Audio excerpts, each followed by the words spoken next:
தமிழகத்தில் வெயிலின் தாக்கம் அதிகமாக உள்ள நிலையில் சுகாதாரத்துறை முறையான முன்னெச்சரிக்கை நடவடிக்கைகளை மேற்கொள்ளவில்லை என முன்னாள் அமைச்சர் விஜயபாஸ்கர் குற்றம் சாட்டியுள்ளார்.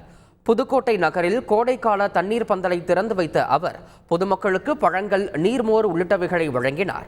பின்னர் செய்தியாளர்களை சந்தித்த அவர் புதுக்கோட்டை மாவட்டத்தில் ஏற்பட்டுள்ள தண்ணீர் பிரச்சினைக்கு தீர்வு காணாவிட்டால் அதிமுக சார்பில் போராட்டம் நடத்தப்படும் என தெரிவித்தார்.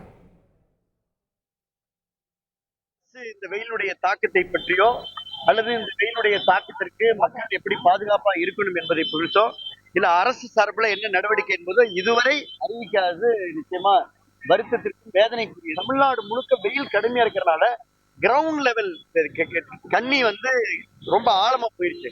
ஸோ காவேரி தண்ணி இப்போ பற்றாக்குறை இருக்குது. இது அரசு தீர்க்க நடவடிக்கை எடுக்கணும். எல்லா இடங்களையும் மக்கள் போராட்ட மனநிலையில் இருக்கிறாங்க. நேற்று கூட மலைக்குடிப்பேட்டில் போராட்டம் பண்ணாங்க. அதனால இந்த புதுக்கோட்டை நகராட்சியில தொடர்ந்து இதே நிலை இருந்தால் நானே தரையில இறங்கி களத்துல இறங்கி தரையில அமர்ந்து போராட வேண்டிய நிலை வரும் என்று இந்த புதுக்கோட்டை நகராட்சியை நான் எச்சரிக்கின்றேன். அந்த நிலைக்கு எங்களை ஆளாக்காமல், பொதுமக்களை கஷ்டத்துக்கு ஆளாக்காமல் இப்பவே குடத்தை கையில் எடுத்துக்கொண்டு டூ வீலர்ல வெளியே 2 கிலோமீட்டர் 3 கிலோமீட்டர் பயணம் செல்லக்கூடிய நிலை இந்த புதுக்கோட்டை மாவட்டத்தில் இருக்கு. நகராட்சி தூங்கி கொண்டிருக்கிறது. மிக கடுமையா நான் எச்சரிக்கிறேன் நகராட்சியை. இந்த தேர்தல் கமிஷன்ல பர்மிஷன் வாங்கி நான் களத்துல போராட வேண்டிய நிலை வரும் என்பதை நான் என்னுடைய கடுமையான எச்சரிக்கை. விரைவில் போராட்டம் அதிமுக சார்பில் இங்க புதுக்கோட்டையில நடைபெறும். செய்திகளை உடனுக்குடன் தெரிந்து கொள்ள உடனே சப்ஸ்கிரைப் பண்ணுங்க.